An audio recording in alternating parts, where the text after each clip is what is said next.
नमस्कार, KB9 न्यूजच्या मुख्य बातमीपत्रामध्ये आपलं स्वागत. मी प्रसाद खेकाळे. एक नजर टाकूयात हेडलाईन्सवर.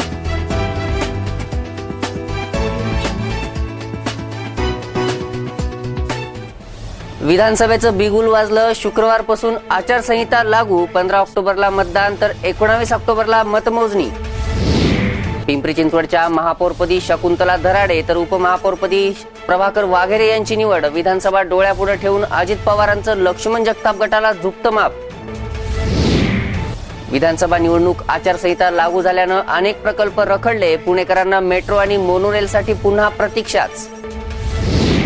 नाशिक मनपाचा गड मनसेनं राखला. सत्तेसाठी नाशकात मनसेची काँग्रेस आणि राष्ट्रवादीची महाआघाडी. आणि राज्यभरात डेंग्यूची साथ. पुण्यात तिघांचा मृत्यू. महापालिकेचा आरोग्य विभाग मात्र सुस्तच. आता पाहूयात सविस्तर बातम्या. येत्या 36 दिवसांमध्ये महाराष्ट्रात नवं सरकार स्थापन होणार आहे. निवडणूक आयोगानं शुक्रवारी महाराष्ट्र आणि हरियाणा विधानसभेच्या निवडणुकांची घोषणा केली आहे. महाराष्ट्रात 15 ऑक्टोबर रोजी एकाच टप्प्यात मतदान होणार आहे. त्यामुळे शुक्रवारपासूनच राज्यात आचारसंहिता लागू झाली आहे. येत्या 20 सप्टेंबर रोजी विधानसभा निवडणुकीची अधिसूचना जारी होणार आहे. तर 27 सप्टेंबर ही उमेदवार अर्ज करण्याची अंतिम मुदत असेल. त्यानंतर 1 ऑक्टोबर रोजी अर्जांची छाननी होईल. त्यानंतर 15 ऑक्टोबर रोजी महाराष्ट्र आणि हरियाणात मतदान होणार आहे. संपूर्ण राज्यात एकाच टप्प्यात हे मतदान होईल. 19 ऑक्टोबर रोजी मतमोजणी पूर्ण होईल. त्यामुळे राज्यात पुढच्या 36 दिवसांमध्ये नवं सरकार अस्तित्वात येणार आहे. सोबतच दिवाळी आधीच महाराष्ट्रात नवं सरकार येणार असल्यानं महायुतीची दिवाळी गोड होते की आघाडीची हे 19 ऑक्टोबर रोजी स्पष्ट होणार आहे. जम्मू आणि काश्मीरमधली पूरग्रस्त परिस्थिती लक्षात घेता तिथल्या निवडणुका कधी घ्यायचा याचा विचार नंतर करण्यात येणार आहे. झारखंड आणि काश्मीरच्या निवडणुकांच्या तारखा नंतर जाहीर करण्यात येतील असं निवडणूक आयुक्तांनी स्पष्ट केलं. महाराष्ट्रात 2004 आणि 2009 मध्येही विधानसभा निवडणुकीचं मतदान एकाच टप्प्यात झालं होतं. या दोन्ही निवडणुका 13 ऑक्टोबरला मतदान घेण्यात आलं होतं. 1999 मध्ये विधानसभा आणि लोकसभा निवडणुका एकाच वेळी झाल्यानं मतदान 2 टप्प्यात घेतलं होतं. निवडणूक आयोगानं 2009 मध्ये विधानसभा निवडणुकीची घोषणा 31 ऑगस्टला केली. मतदान 13 ऑक्टोबरला होऊन मतमोजणी 22 ऑक्टोबरला झाली होती. त्यापूर्वी 1995, 1985 आणि 1980 मधल्या विधानसभा निवडणुकांचं मतदान 2 टप्प्यात पार पडलं होतं. तर 1990 आणि 1978 मध्ये मात्र मतदान एकाच टप्प्यात झालं होतं. महाराष्ट्र विधानसभा निवडणुकीचा बिगुल अखेर शुक्रवारी वाजलाय. निवडणूक वेळापत्रकाची घोषणा करताना नेमकं काय म्हणाले तर निवडणूक आयुक्त पाहूयात. 13 we promised you at that time we'll make some improvements in the hall. Now we have tried to do our best. We are able to see the face of all of you. You are also able to see all our faces.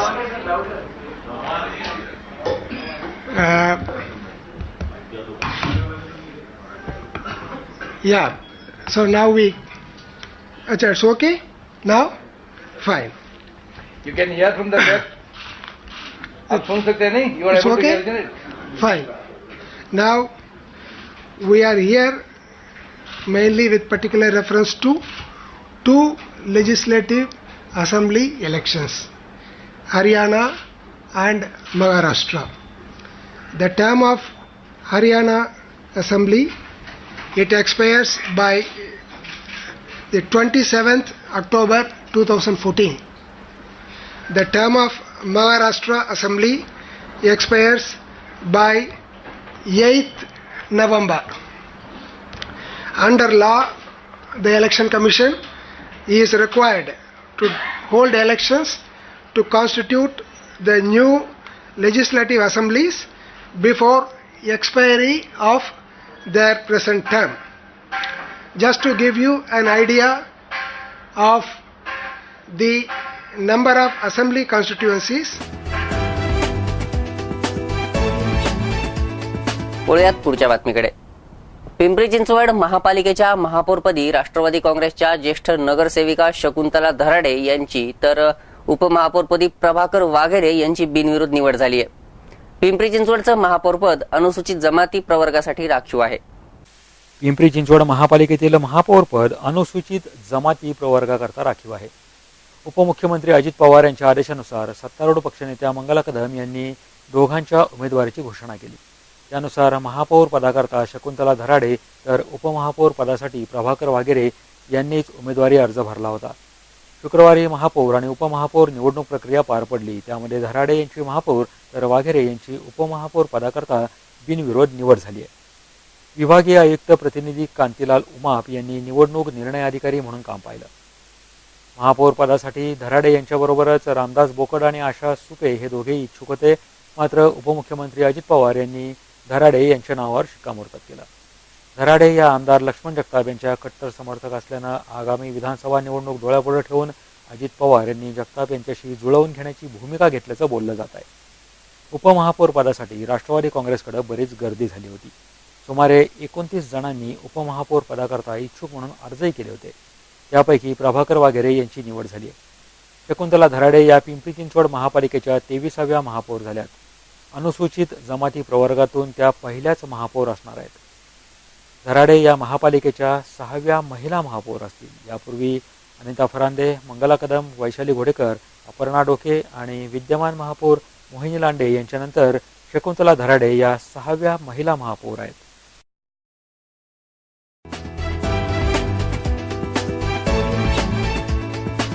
महाराष्ट्रात शुक्रवारपासून विधानसभा आचारसंहिता लागू झाली आहे. त्यामुळे metro आणि मेनो rail या प्रकल्पांना पुन्हा ब्रेक लागणार असल्याचं शुक्रवारी स्पष्ट झालंय. या प्रकल्पांसाठीचे वेगवेगळे निर्णय सुमारे 2 महिन्यांनी लांबणार आहेत. महाराष्ट्रात विधानसभा निवडणुकीची आचारसंहिता शुक्रवारी लागू झाली.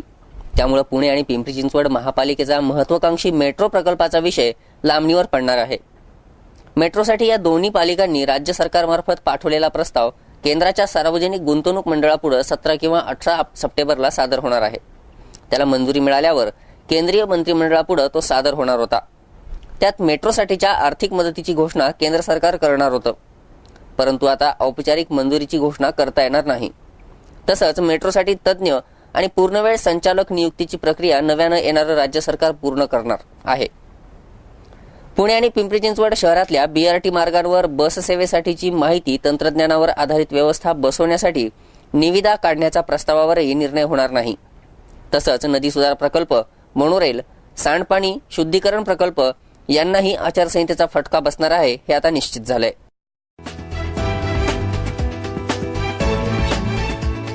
पिंपरी चिंचवड महापालिकेनं केशवनगर आणि पिंपळे सौदागर इथल्या माध्यमिक शाळेत 15 सप्टेंबर पासून प्रायोगिक तत्वावर योगासन वर्ग आयोजित केले आहेत.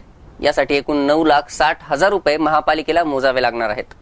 इयत्ता 8वी, 9वी आणि 10वीच्या विद्यार्थ्यांची अभ्यासातली एकाग्रता आणि आरोग्य सुदृढ ठेवण्यासाठी या योगासन वर्गांचं आयोजन करण्यात आलंय. यासाठी एकूण 10 शिक्षकांची नियुक्ती करण्यात आली आहे. त्यामध्ये 5 शिक्षक योगा शिकवणार असून 5 शिक्षक इतर विषय म्हणजे संस्कृत, स्पोकन इंग्लिश आणि वैदिक गणित शिकवणार आहेत. 15 सप्टेंबर ते 15 मार्च दरम्यान शाळेच्या वेळेत हे वर्ग घेतले जातील.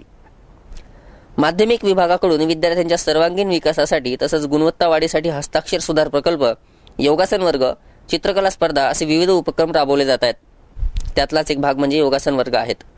या वर्गासाठी खर्च जास्त असल्यानं सुरुवातीला प्रायोगिक तत्वावर हे वर्ग घेतले जाणार असल्याची माहिती प्रभारी शिक्षणाधिकारी उत्तरा कांबळे यांनी दिली आहे. दिवसेंदिवस उत्कंठा वाढवणाऱ्या नाशिकच्या महापौरपदी अखेर मनसेच्या अशोक मुर्तडक यांची निवड झाली आहे. विशेष म्हणजे भाजपनं पाठिंबा काढल्यानंतर मनसेनं सत्तेसाठी काँग्रेस आणि राष्ट्रवादीशी महाआघाडी करत नवी समीकरण तयार केलंय. तर उपमहापौरपदी अपक्ष नगरसेवक गुरमीत बग्गा यांची निवड झाली आहे. विधानसभा निवडणुकीच्या तोंडावर चुकीचा संदेश जाऊ नये यासाठी काही दिवसांपूर्वी मनसेनं भाजपची साथ सोडली होती. पहिल्या 2.5 वर्षात मनसेनं महापौर पद पटकावल्यानंतर दुसऱ्या 2.5 वर्षांकरता महापौर पद मिळण्याकरता भाजपच्या हालचाली सुरू होत्या. महापौर निवडीच्या घोडेबाजारात धूळ चारण्याच्या भाजपच्या धोरणांना मनसेनं धूळ चारली. विशेष म्हणजे काही दिवसांपूर्वी मनसेच्या 2 नगरसेवकांनी शिवसेनेत प्रवेश केला. यामुळे मनसेचं संख्याबळ केवळ 37 एवढं झालं. त्यामुळे मनसेच्या महापौर पदाचा मार्ग थोडासा उतारमय झाला. अखेर 2 दिवसांपूर्वी काँग्रेस आणि राष्ट्रवादीच्या नेत्यांसोबत मनसेची मुंबईत बैठक झाली. यामध्ये अपक्षांना सोबत घेऊन नाशिकमध्ये महापौर पद पदरात पाडून घ्यायच्या राज ठाकरे यांच्या हालचाली यशस्वी झाल्या. शुक्रवारी नाशिक महापालिकेत महापौर पदाकरता निवडणूक झाली. यात काँग्रेस राष्ट्रवादीच्या मदतीनं महापौरपदी मनसेचे नगरसेवक अशोक मुर्तंडक यांची निवड झाली. त्यांना 75 मते मिळाली तर त्यांच्या विरोधात उभ्या असलेल्या शिवसेनेच्या सुधाकर बडगुजर यांना 44 मते मिळाली. शिवसेना, भाजप, महायुतीला सत्तेबाहेर ठेवण्याकरता काँग्रेस, राष्ट्रवादी आणि मनसे हे तिन्ही पक्ष एकत्र आले. मनसेच्या आणि काँग्रेसच्या प्रत्येकी 2 फुटीर नगरसेवकांनी शिवसेनेला मतदान केलं. या मतदानात माकपच्या 2 तर जनराज्य पक्षाच्या 1 असे 3 नगरसेवक तटस्थ होते.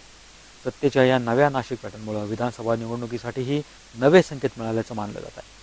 शिवसेना भाजप यांच्या युतीला शह देण्याकरता मनसेला पाठिंबा दिला असल्याची प्रतिक्रिया राज्याचे बांधकाम आणि विकास मंत्री छगन भुजबळ यांनी दिली आहे.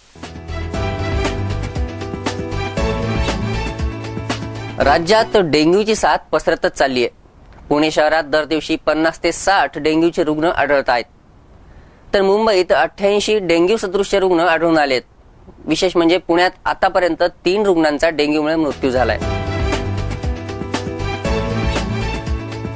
विविध क्षेत्रात नाविन्यपूर्ण कार्य केल्याबद्दल पुण्याच्या नागरी संरक्षण दल आणि महाराष्ट्र शासनाच्या गृह खात्याकडून काहींचा सन्मान सोहळा नुकताच पार पडला. पाहूयात त्याची काही क्षणचित्र. आपत्कालीन परिस्थितीत विशेष काळजी नागरिकांनी घेतली पाहिजे असं आवाहन करत मेळावा 2014ला सुरुवात झाली. या मेळाव्यात NDRF, सामाजिक कार्य आणि पत्रकारितेत कार्य करणाऱ्या व्यक्तींचा गौरव करण्यात आला. माळींच्या झालेल्या दुर्घटनेनंतर अशी दुर्घटना झालीच तर सर्व नागरिकांनी सक्षम राहावं असं आवाहन सुद्धा यावेळी करण्यात आलंय. अशा घटनांच्या वेळी नागरिकांनी गोंधळून न जाता भान ठेवून कार्य करावं असंही सांगण्यात आलंय. या मेळाव्याचं आयोजन विभागीय क्षेत्ररक्षक दिलीप जाधव यांनी केलं तर नागरी संरक्षण दल पुणे यांच्याकडूनही कार्यक्रमाचं आयोजन करण्यात आलं. या कार्यक्रमाला नागरी संरक्षण दलाचे उपनियंत्रक दिलीप कांबळे उपस्थित होते. सामाजिक कार्य करणाऱ्या महिलांचा आणि पत्रकारिता करणाऱ्या पत्रकारांचा सत्कार यावेळी करण्यात आला. पिंपरी चिंचवड महापालिका आणि पुणे जिल्हा परिषदेच्या संयुक्त विद्यमानं शहरात किक बॉक्सिंग स्पर्धेचं आयोजन करण्यात आलंय.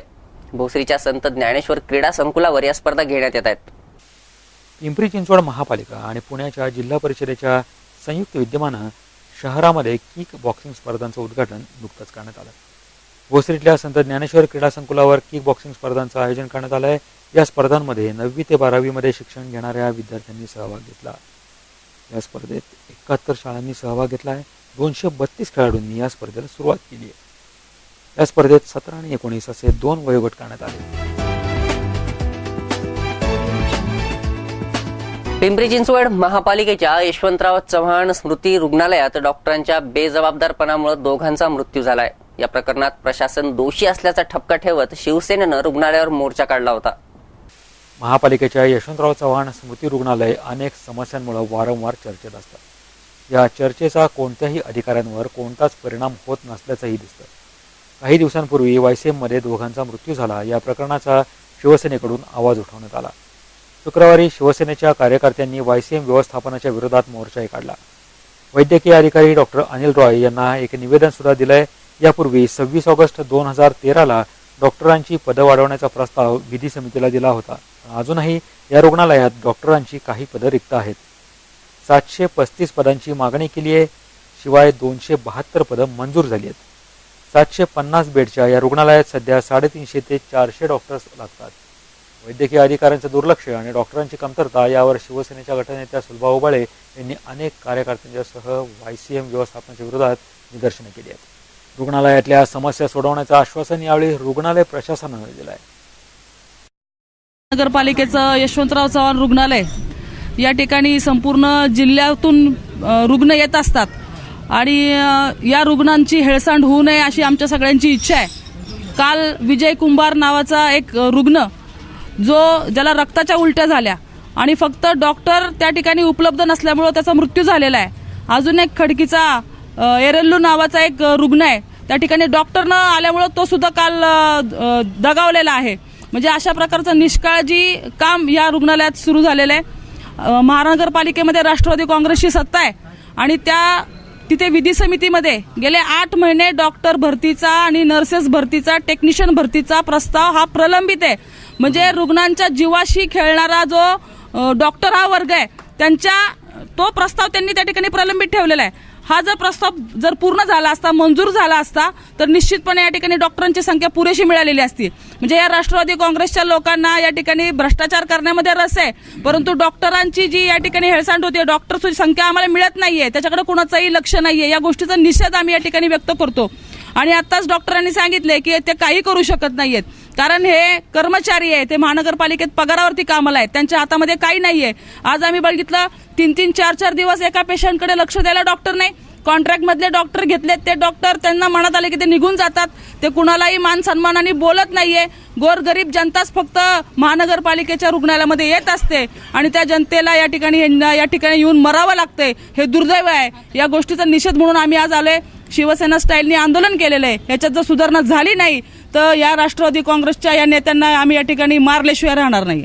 असं जी डॉक्टरांच्या अधिकाऱ्यांची लापरवाही आहे किंवा डॉक्टरांची कमी असल्यामुळे शिंदेने आज मोर्चा केलेला आहे, आपलं त्यावर काय म्हणणं आहे? नाही, YCMचा दिवसेंदिवस YCMचा पेशंटचा लोड हा खूपच वाढलेला आहे इथं आणि आमच्याकडे जे शासनाची पदं मंजूर आहेत ती अतिशय कमी आहेत. यावर उपाय म्हणून आम्ही गव्हर्नमेंटकडून बंधपत्रित म्हणजे बॉन्डेड डॉक्टर्स घेतो. नंतर हाऊसमन आणि रजिस्ट्रारची जवळजवळ 100 पदं आम्ही तयार केलेली आहेत. त्याचे पण आम्ही दर सोमवारी वॉक इन इंटरव्ह्यू पद्धतीने आम्ही त्यांना दर सोमवारी त्यांना घेत असतो. पण ती पदंसुद्धा भरली जात नाही आहेत. कारण म्हणजे बाहेर मिळणारं इन्कम किंवा बाहेर खाजगीमध्ये मिळणारा पगार आणि आपल्या शासनाने देय केलेला पगार यामध्ये आता प्रचंड तफावत दिवसेंदिवस होत चाललेली आहे. त्यामुळे काही ब्रांचेस एस्पेशली रेडिओलॉजी, ऑर्थोपेडिक्स या ब्रांचेसला बिलकुल डॉक्टर्स मिळत नाहीत. त्यामुळे डॉक्टरांचा तुटवडा अतिशय जाणवतो आहे. तसंच YCMवर येणारा ताण हा नुसताच पिंपरी महानगरपालिकेतील हद्दीतील लोकांचा नसून तो पूर्ण महाराष्ट्र, पुणे जिल्हा, महाराष्ट्र किंबहुना पूर्ण भारतामधनं पेशंट इकडे येतात. तर नंतर त्याचप्रमाणे आता मध्यंतरी मगाशी विषय झाला त्याप्रमाणे सर्पदंशाची लस ही सुद्धा आम्हाला शासनाकडनं मिळत नाही. मिळाली तरी अतिशय कमी प्रमाणात मिळते. हाफकिन इन्स्टिट्यूट ती अतिशय कमी प्रमाणात पुरवली जाते ती सगळ्यांना. त्यामुळे त्याचा तुटवडा आम्हाला जाणवतो आहे. या पण आमचे उपाय चालू आहेत सगळे. आमचे जास्तीत जास्त आम्ही डॉक्टर्स भरण्याचा प्रयत्न करतो आहे. आमचे विषय विधी समिती आणि शासन दरबारी प्रलंबित आहेत. त्याचा आम्ही पाठपुरावा करून आम्ही जास्तीत जास्त लवकरात लवकर. बघा सर, आपलं कुठे ना कुठे हे म्हणणं आहे की अधिकाऱ्यांना म्हणजे जे डॉक्टरांना पेमेंट कमी आहे आणि पगार कमी असल्यामुळे ते बाहेर येत नाही. वारंवार आपल्याकडून ॲडव्हर्टाईज विज्ञापन सुरू आहे. मग असं का नाही होत की आपण त्या अधिकाऱ्यांमध्ये, त्या डॉक्टरांमध्ये वेतन त्यांचं वाढवून जर का त्यांना यावर ठेवलं? वेतन वाढवणं आपल्या हातामध्ये नाही. आपण आपल्याला जे गव्हर्नमेंटचे MCSR रूल आहेत त्याप्रमाणेच आपण त्यांना शासन तर निश्चित केलेलं आहे आणि याच्यावरती आपण त्यांना एक पैसाही देऊ शकत नाही. फार तर आपण मानधनावरची पदं आपण घेतो. मानधनावरचं पद वेतन निश्चित करणं आपल्या हातामध्ये आहे आणि ते सुद्धा आम्ही बाहेरपेक्षा जास्त देत आहोत. म्हणजे स्पेशलिस्ट माणसाला आपण 60 ते 70 हजारापर्यंत पगार देतो इथे. त्यामुळे त्या सर्वतोपरी आम्ही प्रयत्न केलेले आहेत.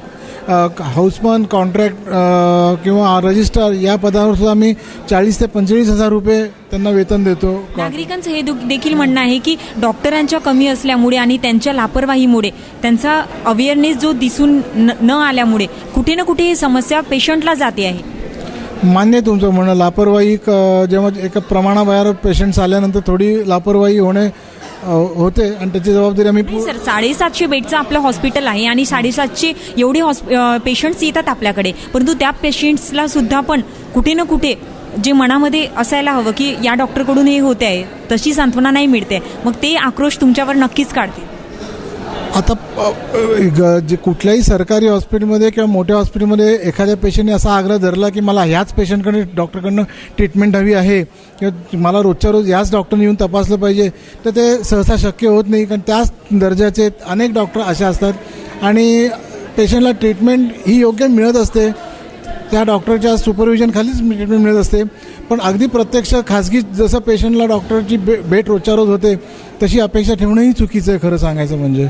मेरा नाम अब्दुल अत्तर है और मेरे भाई का नाम चांद अत्तर है और उसको डायबिटीज़ की वजह से मैं 10 दिन पहले इस दवाखाने में एडमिट करने को लेकर आया था. उस दिन बगैर डॉक्टर करके उन्होंने लिख के दिया था कि तुम्हारे भाई को एडमिट किया जाएगा, लेकिन उधर के कुछ डॉक्टरों ने बोला कि आप इसको एडमिट कर नहीं सकते, इसलिए मैं उसको घर पे लेके गया. घर पे लेके जाने के बाद 2 दिन पहले वापस लाकर यहाँ पे एडमिट किया. तो एडमिट करने के बाद जैसा एडमिट किया, जब से अभी तक उनकी लापरवाही है. वो भाई के पैर पे ऐसा जख्म होकर उससे पस निकल रहा है, इसलिए उनको मैं ड्रेसिंग करने को बोला, तो भी वो चांद अख्तर और वो डॉक्टर, वो यूनिट के डॉक्टर का नाम वटकर डॉक्टर थे, और वो वटकर डॉक्टर उन्होंने राजीनामा दिया बोलते, और उनके यूनिट में दूसरे कोई आए, लेकिन वो अभी तक उधर वो पेशंट को देखने को नाही आए. विधी समितीमध्ये जे प्रस्ताव गेलेले पूर्ण कॉर्पोरेशनचे आहे, त्यात 735 जागा वैद्यकीय विभागाच्या आहेत. सर्व डॉक्टर नाहीत, बाकी पदं पण आहेत, टेक्निशियन, पॅरामेडिकल, क्लास 4 व डॉक्टर आणि नर्सेस सगळे पण 735 पदाची मागणी आम्ही केली होती. ती जे प्रस्ताव ते सगळ्या इतर डिपार्टमेंटचे प्रस्ताव असते ती समितीसमोर होती, अद्याप मंजूर झालेली नाही. सर आता हे काल 2 पेशंट जे दगावले आहेत, डॉक्टरांची कमी असल्यामुळे हे 2 पेशंट जे दगावले आहेत, त्यांच्यावरती आता पुढे काय कारवाई होईल किंवा काय डॉक्टरांची तुम्ही काय पुढची हे असेल तुमची? ते पहिलं चौकशी केलं, प्राथमिक चौकशी केली जाईल की कोणी बघितलं नाही, तर योग्य ती कारवाई केली जाईल. प्रोसेस कंटिन्यू चालू राहते, तर डॉक्टरांना आणि अधिकाऱ्यांना पदावरून निघून पण जावं लागेल, असं मागच्या स्थायी समितीमध्ये पण निर्णय घेण्यात आला. बहुतांश डॉक्टर जे आहेत YCMला सध्या कॉन्ट्रॅक्टवरचे आहेत किंवा ऑनर रिमांड सेवी आहेत किंवा बॉन्डेड आहेत. त्यांच्यावर आमचे काय काढून टाकायचे प्रश्न उठतात, ते निघून गेले की आम्ही काय करू शकत नाही. सर हा जो प्रस्ताव जो केलेला आहे तो किती दिवस झाले हा प्रस्ताव मंजूर झालेला आहे? मंजूर अजून प्रस्ताव मंजूर किती दिवस झाले तुम्ही केले? विधी समितीसमोर बहुतेक एक 7-8 महिन्यापूर्वी गेलेले विषय आहेत. मग त्याच्या पुढे तुम्ही सर काही हे घेतलंय का? नाही, विधी समिती जोपर्यंत मंजूर होत नाही ते समोर जीबी समोर जाणार नाही. जीबी समोर झाल्याशिवाय जीबी झाल्यावर ते शासनाकडे जाईल. ते पेशंटची संख्या सर खूप मोठ्या प्रमाणात YCM मध्ये आहे, प्रत्येक क्लास मधले पेशंट आपल्या इथे आहेत. मग डॉक्टरांची भरती का केली जात नाही किंवा पेशंट जेव्हा डॉक्टरांची मंजूर पदच कमी आहेत, 102 पदं आहे फक्त मंजूर पदं, ते पूर्ण भरलेली आहे. पण डॉक्टर कमी पडतात, त्यामुळे आपण शासनाकडनं बॉन्डेड कॅन्डिडेट मागवले. 73 डॉक्टर आहेत, ते आता 40 पदं रिक्त होते, त्यात 26 डॉक्टरांचे आदेश शासनाने काढलेले आहेत, ते लोक जॉईन झालेत, तरी ते 14 लोक कमी आहेत. बाकी कॉन्ट्रॅक्टची पदे आहेत, कॉन्ट्रॅक्टचे डॉक्टर जॉईन झाले की ते 6 महिने टिकतच असं नाही आहे, ते लवकर सोडून जातात, 2 महिने 3 महिने सोडून जातात. तर प्रत्येक वेळेला आम्हाला डॉक्टर भरती करावं लागतो. ही पदं मंजूर नाहीत, ही कॉन्ट्रॅक्टची पदे आहेत, तात्पुरती सेवा आहे. कॉन्ट्रॅक्ट जे ज्यांचे संपलेले आहेत, कॉन्ट्रॅक्ट बेसिसवरचे जे होते त्यांनी पदं सोडून गेलेली आहेत, मग त्याची पुढे भरती होते का? भरती होती तरी सुद्धा पेशंटला हे का होतं? डॉक्टर तेवढा येत नाही, ज्या प्रमाणात आपण मागणी करतो डॉक्टर येत नाही इकडे आपल्याकडं. जे डॉक्टरांची तक्रार येतो त्यांना ते कॉन्ट्रॅक्ट पद्धतीने कमी केलं जातं. त्यावेळेला नवीन डॉक्टर मागवलं होतं, पण नवीन डॉक्टर प्रत्येक वेळेला येतो असं नाही, मिळत नाही डॉक्टर्स. हॅलो, नरेंद्र धिवार. माझ्या नातवाला औषधं मिळत नाहीत आणि औषधं सांगतात बाहेरून घेऊन या तुम्ही सगळी, आणि सिस्टर लोक दुर्व्यवहार करतात, पेशंटसंग व्यवस्थित बोलत नाहीत, आणि पेशंटसंग बोलले तरी नातेवाईकांना म्हणतात तुम्ही त्यांच्याकडे लक्ष द्या जास्त, आम्ही लक्ष देऊ शकत नाही. आणि ती राजीव गांधी योजनेचे ते फॉर्म निघाले तिथे कोण तिथे लक्ष देत नाही, तिथे कोण नसतंच आहे तिथे. आणि फॉर्म आणलं विचारलं तरी ते सांगतात की आम्ही इथे नाही, तुम्ही नंतर या, 2 वेळेने या. जेव्हा येईल तेव्हा ती खिडकी बंदच असते. तिथे डॉक्टर नाही, ते वर 4थ्या माळ्यावर लहान मुलांचा आहे, 403 वॉर्डमध्ये. बिलकुल नागरिकांची गैरसोय इथे होऊन झालेली दिसून येत आहे.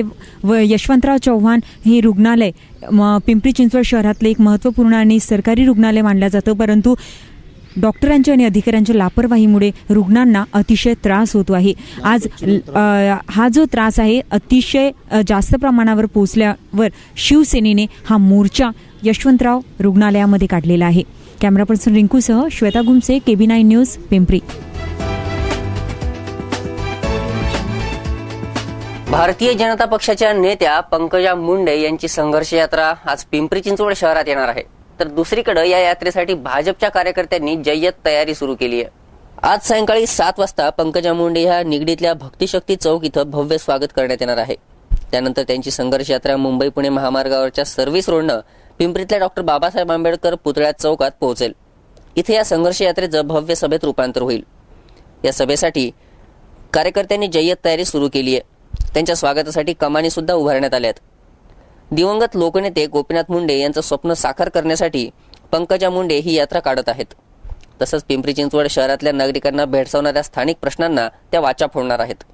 यात प्रामुख्यानं अनधिकृत बांधकामं, शास्तीकर, प्राधिकरणात शेतकऱ्यांना देण्यात येणारा 12.5% परतावा, रेड झोनची हद्द, कामगारांनी महिलांना भेडसावणारे प्रश्न, स्वस्त घरकुल प्रश्न या प्रश्नांवर पंकजा मुंडे भाष्य करतील.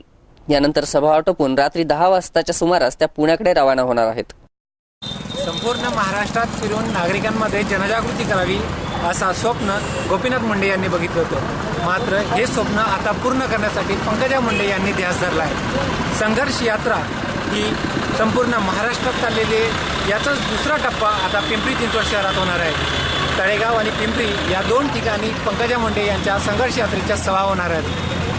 आपण बघू शकता कार्यकर्त्यांमध्ये एक मोठा जल्लोष दिसून येतोय. कार्यकर्त्यांमध्ये काय, त्याचबरोबर भाजप आणि शिवसेना, त्याचबरोबर महायुतीचे जे घटक पक्ष आहेत हे या सभेला उपस्थित राहणार मोठ्या प्रमाणात उपस्थित राहणार असं विना सोनोलकर ज्या भाजपचे सचिव आहेत यांनी सुद्धा सांगितलंय.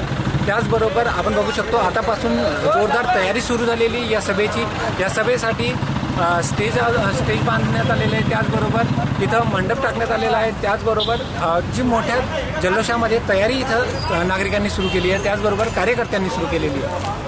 तर या ज्या पंकजा मुंडेची ही जी सभा होणार आहे या सभेत स्थानिक प्रश्न जे पिंपरी चिंचवड शहराचे आहेत हे स्थानिक प्रश्न सोडवले जातील का यावर नागरिकांचं लक्ष टिकून आहे. कॅमेरा पर्सन अनिश शेख सोबत मी मोहन दुबे, KB9 न्यूज पिंपरी. महाराष्ट्र शासन आणि पुणे फिल्म फाउंडेशन यांच्या संयुक्त विद्यमानं 13व्या पुणे आंतरराष्ट्रीय चित्रपट महोत्सवाचं आयोजन करण्यात आलंय. या निमित्ताची लघुपट स्पर्धा आयोजित करण्यात आली आहे. यंदाचा हा महोत्सव 8 ते 15 जानेवारी 2015 दरम्यान पुण्यात होणार आहे. महाराष्ट्रात विधानसभा निवडणुकीची जय्यत तयारी सध्या सुरू झाली आहे. प्रत्येक टप्प्यावर निवडणुकीच्या हालचालींवर लक्ष ठेवण्यासाठी डेव्हलपर अमित कुलकर्णी यांनी एक महाराष्ट्र इलेक्शन टूर हे अनोखं ॲप तयार केलंय. पाहुयात काय आहे हे ॲप. आजपासून आचारसंहिता लागू झाली आहे. यासाठी निवडणुकीची परिपूर्ण माहिती घेण्याची सर्वसामान्यांपासून प्रत्येकालाच इच्छा असते. उमेदवार कोण, त्याची वैयक्तिक माहिती, निवडणूक प्रक्रियेतल्या प्रत्येक हालचालींची माहिती देण्याकरता महाराष्ट्र इलेक्शन ॲप या नावाचं एक ॲप डेव्हलपर अमित कुलकर्णी यांनी तयार केलं आहे. मराठी आणि इंग्रजी या 2 भाषेत हे ॲप प्रत्येकाला हाताळता येईल. या ॲपमुळं प्रत्येक उमेदवाराची मालमत्ता, त्याची होणारी चर्चा, त्यांचं काम, प्रत्येक बाबींची माहिती सामान्यांना मिळणार आहे. मोबाईल, लॅपटॉपवर सुद्धा या ॲपचा वापर आपण करू शकतो. यामुळे प्रत्येकाच्या खिशात ही माहिती असणार आहे. या ॲपला लॉग इन करण्याची गरज नाही. निवडणुकीच्या बातम्या आणि प्रत्येक न्यूज चॅनल यात लाईव्ह पाहता येणार आहे. यात एक अनोखं फंक्शन म्हणजे मॅजिक सर्च. या फंक्शनमुळं प्रत्येक ठिकाण, नाव, स्वभावानुसार उमेदवाराची माहिती मिळण्याची सोय आहे. यात प्रत्येक क्षणी अपडेशन होणार आहे. यामध्ये नागरिकांचाही सहभाग असावा म्हणून मतदारसंघात निवडणुकीच्या चर्चेकरताही त्यांना सहभागी होता येईल. प्रत्येक उमेदवाराबाबत नागरिक बातचीत करू शकतात. यामुळे सर्वसमावेशक असलेलं हे ॲप नागरिकांना नक्कीच उपयोगी पडेल असंच आहे. सध्या इलेक्शनची चर्चा रंगते आहे. प्रत्येकाला याची इत्तंभूत माहिती घ्यायची असते. याचसाठी एक ॲप्लिकेशन तयार करण्यात आलेलं आहे. आपल्याबरोबर आता आहेत अमित कुलकर्णी, ज्यांनी हे इलेक्शन टूर नावाचं ॲप तयार केलेलं आहे. चला तर आपण त्यांच्याशीच बातचीत करूयाल की हे ॲप त्यांनी नक्की तयार कसं केलं. नमस्कार, KB9च्या वतीने आपलं स्वागत. तुम्ही हे जे इलेक्शन टूर नावाचं ॲप तयार केलं आहे त्या संदर्भात मला थोडी माहिती द्या. जी महाराष्ट्र इलेक्शन टूर हे जे ॲप आहे तर या ॲपच्या माध्यमातून पूर्ण महाराष्ट्राचं जे इलेक्शन आहे त्याचं पूर्ण कव्हरेज सर्व नागरिकांच्या पॉकेटमध्ये प्लस त्यांच्या भाषेमध्ये देण्याचा आमचा ह्याच्यामध्ये प्रयत्न आहे. या ॲप्लिकेशनमध्ये सगळ्या उमेदवारांची इत्थंभूत माहिती, त्यांची राजकीय कारकीर्द, त्यांची शैक्षणिक कारकीर्द, त्याबरोबरच प्रत्येक मतदारसंघ, त्या मतदारसंघामध्ये कोण उभा आहे, सध्याचे कॅन्डिडेट कोण आहेत तिथे यांची इत्थंभूत माहिती, त्याबरोबरच सर्व न्यूज चॅनल्स आहेत, सर्व न्यूज सोर्सेस आहेत, त्यांची माहिती इथे एकत्रित करण्याचा आम्ही प्रयत्न केला आहे. म्हणजे एकंदरीत पूर्ण महाराष्ट्राचे जे कव्हरेज आहे ते तुमच्या पॉकेटमध्ये राहील. सगळी माहिती तुमच्या पॉकेटमध्ये राहील. आणि ॲप्लिकेशनची विशेष वैशिष्ट्य अशी आहेत की या ॲप्लिकेशनमध्ये तुम्हाला लॉग इन करायची गरज नाही आहे. प्लस तुम्हाला काही कुठलं पेज लाईक करण्याची आवश्यकता नाही आहे. तुम्हाला न लॉग इन करतासुद्धा सगळे अपडेट्स याच्यामध्ये बघता येतील, प्रत्येक कॅन्डिडेटचे, प्रत्येक मतदारसंघाचे. आणि यासोबतच याच्यामध्ये इनोव्हेटिव्ह फीचर असं आहे की याच्यामध्ये मॅजिक सर्च नावाची आम्ही फंक्शनॅलिटी यात ॲड केलेली आहे. या फंक्शनॅलिटीनुसार तुम्ही एज्युकेशन वाईज सुद्धा कॅन्डिडेट सर्च करू शकता. म्हणजे समजा तुम्हाला 10वी पास कॅन्डिडेट बघायचे असतील तर तुम्ही तिथं 10 टाकले तर 10वी पासचे कॅन्डिडेट दिसतील. समजा तुमच्या मनात आलं की तुम्हाला सगळे दादा कॅन्डिडेट बघायचे असतील तर तुम्ही जस्ट सर्च करा दादा म्हणून, तुम्हाला सगळे दादा कॅन्डिडेट दिसतील. किंवा तुम्हाला पर्टिक्युलर रिलिजनचे कॅन्डिडेट बघत असतील किंवा काही जणांना मतदारसंघ माहीत नसतो तर असे लोक त्या ठिकाणी सरळ त्यांच्या सिटीचं नाव टाकलं की समजा आता मी पुण्यामध्ये आहे, पुण्यामध्ये किती मतदारसंघ आहेत त्याची मला ॲक्च्युअली जास्त आयडिया नाही आहे, तर मी फक्त तिथे पुणे जरी टाकलं तर पुण्यामध्ये जे सर्व मतदारसंघ आहेत त्याची इत्थंभूत माहिती तिथे अवेलेबल होते. तर अशा पद्धतीने हे ॲप बनवलेलं आहे. आणि हे ॲप्लिकेशन आहे सगळ्या प्लॅटफॉर्म अवेलेबल आहे. तुम्ही वेबसाईट असेल, वेबसाईटवर बघू शकता. तुम्ही अँड्रॉइड ॲप डाउनलोड करू शकता. जर तुम्हाला फेसबुक ॲप म्हणून वापरत असेल तर तुम्ही फेसबुक ॲप म्हणून सुद्धा वापरू शकता. अतिशय इनोव्हेटिव्ह यू आयमध्ये आणि पूर्ण माहिती याच्यामध्ये कंटिन्युअसली अपडेटिंग आहे. हे नक्की तुम्हाला सुचलं कसं आणि तुम्ही याच्यामध्ये वेगळेपण आणण्याचा कसा प्रयत्न केला? इलेक्शन टूर हा जो कन्सेप्ट आहे हा पहिल्यांदा आम्ही लोकसभा जी निवडणूक आत्ता मेमध्ये झाली तर यावेळी आम्ही इंट्रोड्यूस केला होता. त्याचं पहिलं व्हर्जन आम्ही लॉन्च केलं होतं. त्या ॲप्लिकेशनला भयंकर प्रतिसाद मिळाला.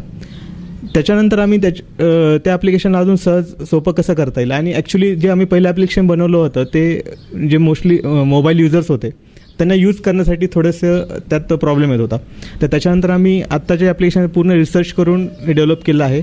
यासाठी आम्ही जवळपास जगभरातले इलेक्शन कॅम्पेनिंगसाठी कुठले सॉफ्टवेअर यूज होतात, पब्लिसिटी PR रिलेशनसाठी कुठले सॉफ्टवेअर यूज होतात, इत्यंभूत माहिती करून असं हे ॲप्लिकेशन जे की इवन दो म्हणजे भारताच्या इतिहासामध्ये तरी असं पहिल्यांदाच असं ॲप्लिकेशन आहे की जे अशा पद्धतीनं पूर्ण इलेक्शन जे आहे ते अनबायस पद्धतीने कव्हर करेल. की याच्यामध्ये आम्ही कुणाला प्रमोट करत नाही आहेत किंवा इनडायरेक्टली कुणाला फेवर करत नाहीत. जी काही स्टॅटिस्टिकल माहिती असेल ती आम्ही यातून देण्याचा प्रयत्न करतो. याच्यामध्ये तुम्ही लोकांचा सहभाग कसा घेतलेला आहे? म्हणजे हे असे अनेक ॲप असतात पण तरी लोक त्याच्यामध्ये कशी इन्क्लूड होऊ शकतात किंवा त्यांचा सहभाग कसा आहे?